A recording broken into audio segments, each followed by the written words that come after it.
watching New Vision TV News with me, Ruth Naseje. We look at our top stories. In the news around Uganda, government to compensate victims who lost property in the fuel tanker explosion. Wakiso residents decry medical bills. Ugandans react to Minister Anita's death claim. In the news around East Africa, mixed reactions on scrapping of Kenya examinations in primary schools. In the news around the world, Hong Kong demonstrations turn increasingly violent. And as we prepare for the Twins Festival, we look at the biblical view on twins. I am Ruthina Sejer, broadcast from the New Vision newsroom. We'll take a look at the news around Uganda. First, we start with a national story where the government has promised to compensate businessmen who lost their property and relatives who lost their loved ones in the fuel tanker accident in which over 20 people died at Chambura in Rubirizi district.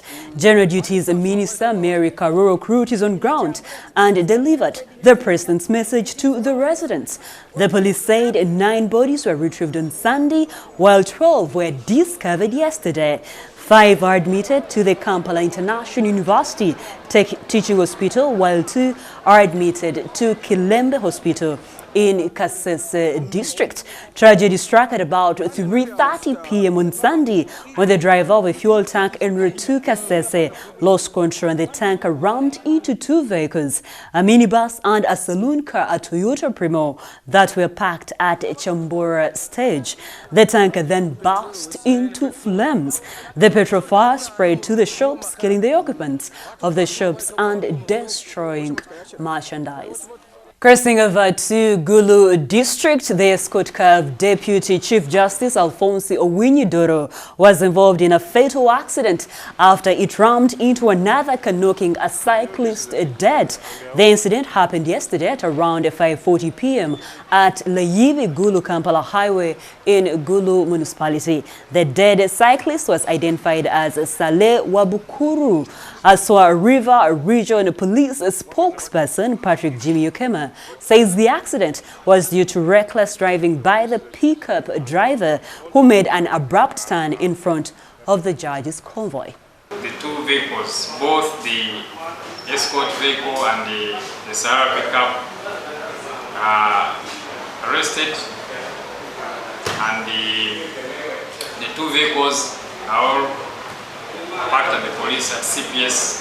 A story from Kampala, Uganda's capital city. State Minister for Investment Evelyn Anita has raised the alarm, saying she is in danger of being assassinated by government-based mafias because of her determination to protect Uganda Telecom. Many Ugandans are concerned, but others are wary of her claims. Below are some of the reactions to her plight gleaned off social media. We start with a Facebook user. Florence Kavma says, "Relax, dear Mulina Amaje." Brenda Katisi says, "Please, the Maje, we need you to protect our Princess Anita." Katsabe Gloria says, "There is only one being that can save you, and that is Jesus Christ. I hope you are born again." Akan A. Ofundi, a Facebook user, says, "So bad. A government official, a minister of that matter, to be in danger like that. What about ordinary Ugandans? The fight for security should be for all and rule of law, or else those who are thrown out of government by mafia will have their lives at stake." Let us hear from what Minister Anita had to say about her life-threatening messages yesterday. The cabal, the cartel that is used to intimidating, robbing this country, they're yet again plotting a move to kill me. You're still watching New Vision TV News around Uganda. We continue looking at more stories making news around the country. From Wakiso district, residents of Chitelede village in Kakili Town Council have appealed to owners of private health centers to reduce on the amount of money they charge for treatment.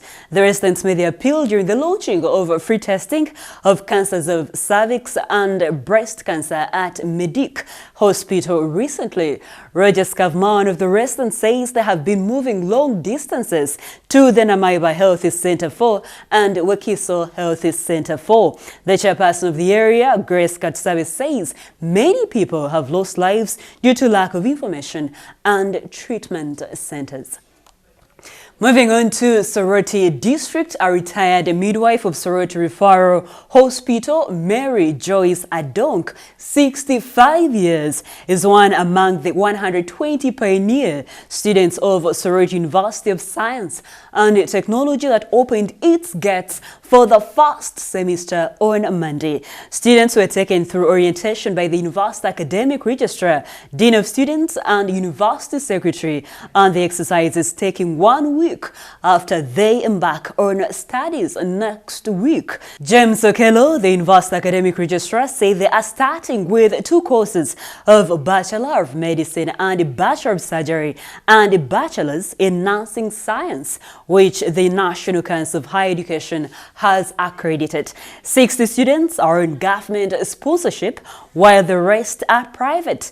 Already, the university has attracted students as far as Kenya, Tanzania, who have enrolled. Closing off the news around Uganda is a story from Napak District. The increasing use of alcohol in the region is alarming medics. Dr. James Lemcol, the district health officer of Napak, says many cases registered in health centers are linked to alcoholism.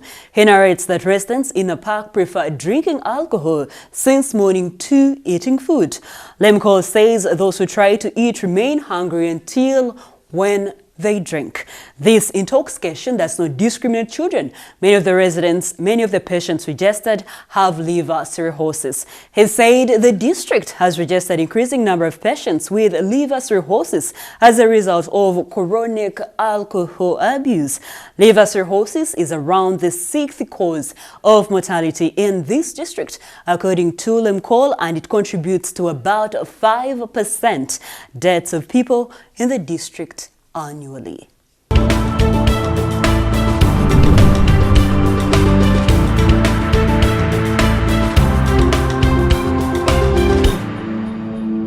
We now move into news around the East African region.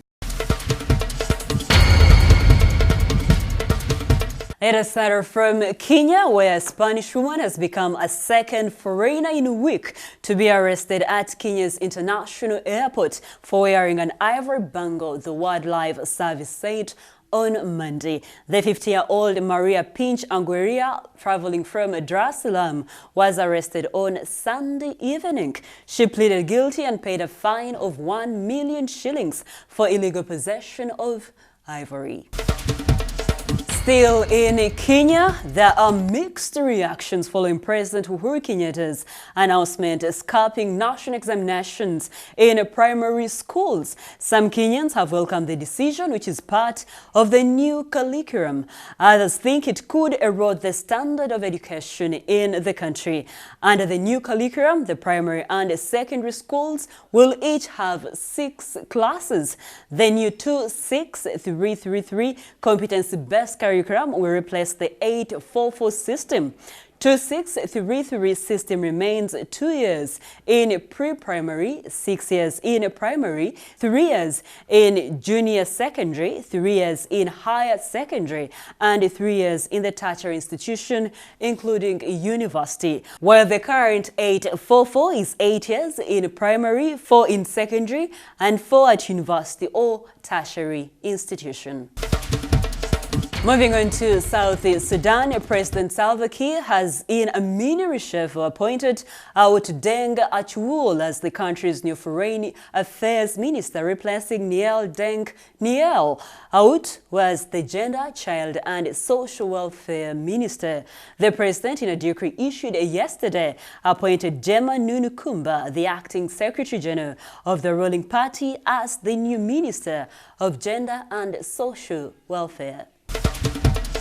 Closing off the East African region is a story from Burundi, where an opposition party revealed Sunday that 18 of its offices had been destroyed in the past 2 months, citing acts of intimidation by the ruling party. The National Freedom Council, a new party formed by the main opposition leader, Agathon Rasa, said it had planned to inaugurate 9 new offices in the capital. However, one was destroyed during the night by members of the ruling party, said the party's spokesperson Therese Manirambona.